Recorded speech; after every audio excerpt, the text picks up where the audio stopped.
नमाज की तरफ आओ। उम्र में बरकत चाहिए, नमाज की तरफ आओ।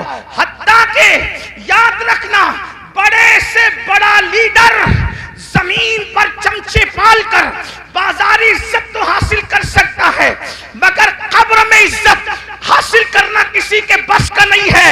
मगर नमाज वो अजीम सरमाया है जिसको पढ़ने के बाद आदमी कब्र में भी इज्जतदार हो जाता है। शर्त यह कि सीने में इश्क रसूल हो। मेरे इमाम कहते हैं नकीरैन करते हैं ताजीम मेरी, नकीरैन करते हैं ताजीम मेरी, फिदा हो के तुझ पे ये इज्जत मिली है। अगर नमाज पढ़ोगे तो कब्र में फरिश्ते भी इज्जत से पेश। आपसे आप कहते हो ट्रेन में टीसी इज्जत से पेश नहीं आता, मैंने कहा नमाज पढ़ा होता तो ऐसा नहीं होता। हुजूर से वफा की होती यार, कब्र में जब फरिश्ते इज्जत से पेश आ सकते हैं तो ट्रेन के टीसी की क्या हैसियत है। जो नबी से वफादारी फरिश्तों के दरमियान मुअज़्ज़ज़ बना दे, वो पुलिस के दरमियान मुअज़्ज़ज़ क्यों ना बनाएगी, वो मालदारों के दरमियान मुअज़्ज़ज़ क्यों ना बनाए। आप देखो बहुत सारे उलमा आपके दरमियान आते हैं, उनकी माशी हालत उतनी मजबूत नहीं होती जितनी तुम्हारी होती है, फिर भी तुम हाथ बांध के क्यों खड़े रहते हो उनके सामने। खुदा ने करोड़पतियों को एक आलिम के सामने हाथ बांध के क्यों खड़ा करवा दिया। अल्लाह बता रहा है देख ले मेरे वफादार पर इनाम। यहां मालदारों को हाथ बंधवा दिया है और कब्र में नकीरैन इज्जत करते नजर। नबी से वफा तो करके देखो, सबके लिए वफा, हुजूर के लिए वफा नहीं। बात दूर निकली, अर्ज कर रहा था इब्तिदाई दौर है इस्लाम का, मदीने मुनव्वरा में सिद्दीक अकबर रावी है। सिद्दीक अकबर कहते हैं मुझे इतनी भूख लगी थी कि मेरे घर में कुछ नहीं था। सिद्दीक अकबर कहते और कई दिन हो गए थे, तकरीबन कमोबेश 3 दिन। भूख से जब मेरा पेट खाली हुआ और कमर की तरफ लगने लगा तो मैंने सोचा चलो दोपहर की चिलचिलाती धूप है, चल करके किसी के घर कुछ खा लेंगे। दोपहर में जब मुझे कोई देखेगा कि अबू बकर दोपहर में धूप में कहां फिर रहे हो, तो फिर मैं कह दूंगा कि भूख लगी है तो मुझे कुछ खिला देगा। इधर सिद्दीक अकबर निकले, उधर फारूक आजम से सामना हुआ।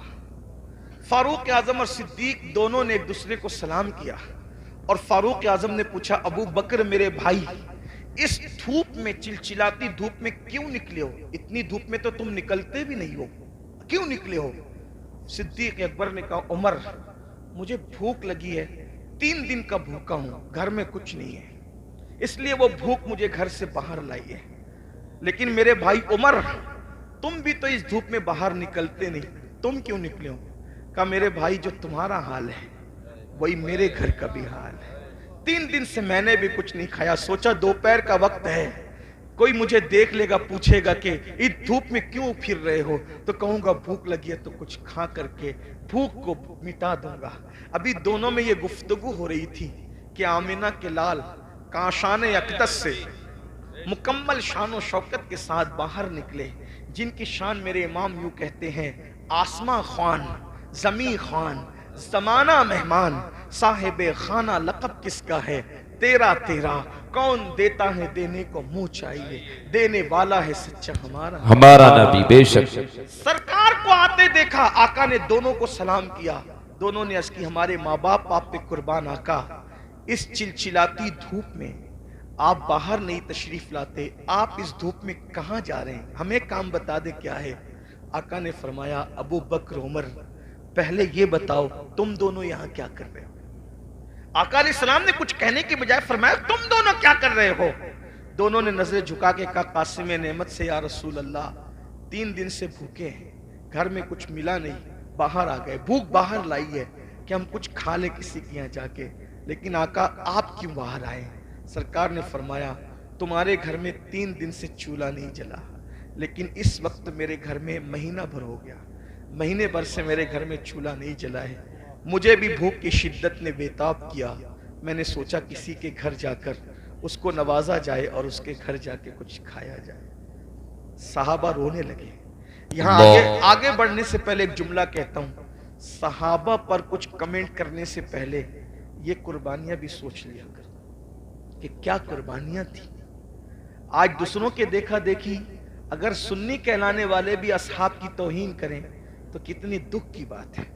جو لوگ مسجد کا چندہ بھی نوٹ دیکھ کر دیتے ہوں ہفتے میں ایک دن اور امام کو اپنا غلام سمجھتے ہوں، وہ لوگ کمنٹ کریں گے ان صحابہ پر جنہوں نے اس طرح کی قربانیاں دیے، بھوکے رہ کر اللہ کے دین کی خدمت کی۔ کبھی سوچا، کبھی غور کیا؟ ہم سے تو 10 کی نوٹ بھی نکلتی ہے تو دیکھ کے نکلتی ہے، بلکہ بعض ظالم تو ایسے ہیں جہاں نوٹ کہیں نہیں چلتی، وہ مسجدوں میں اور مدرسوں میں چندہ دے کر لوگ چلاتے ہیں۔ یہ حالات ہیں، ہنسنے کی بات نہیں ہے، یہ بہت دکھ کی بات ہے۔ اور وہ لوگ کن پہ کمنٹ کر رہے ہیں؟ جنہوں نے پوری دولت داؤ پہ لگا، پوری دولت قربان کر دی۔ حتیٰ کہ صدیق باوفا تو وہ ہیں جس نے تبوک کے موقع پہ کرتا بھی چندے میں دے دیا اور ٹاٹ پہن لیا، اور جب پوچھا گیا کہ کرتا کیوں دے دیا چندے میں، کہنے لگے ہم جنگ پہ جا رہے ہیں اور میں جانتا ہوں مسلمانوں کے پاس شہید کو کفن دینے کے لیے کپڑا بھی نہیں ہے، اگر کوئی میرا بھائی شہید ہو جائے گا تو ابو بکر کا کرتا کفن کے لیے کام آ جائے گا۔ یہ ان کے جذبات تھے مسلمانوں۔ حق زندہ ہے تو حق کی آواز بھی زندہ رہے گی، اور یہی اہل سنت کا ترہ امتیاز ہے۔ ہم جہاں اہل بیت کے بے دام غلام ہیں، وہیں پر ہم صحابہ کے بھی بے دام غلام ہیں، اور قدرت نے ہمیں 2 ہاتھ اس لیے عطا کیے ہیں کہ ایک ہاتھ میں اصحاب کا دامن ہے اور ایک ہاتھ میں اہل البیت کا دامن ہے، اسی لیے ہمارا بیڑا پار ہے۔ ہمارے امام کہتے ہیں اہل سنت کا ہے بیڑا پار، اصحاب حضور نجم ہے اور ناؤ ہے، اطرت رسول اللہ کی۔ بے شک بے شک بے شک، سبحان اللہ سبحان اللہ۔ فاروق کو آقا نے فرمایا مہینے بھر سے میرے گھر میں چولہا نہیں جلا، اور جب نکلے وہاں سے دونوں یار کو لے کر ایک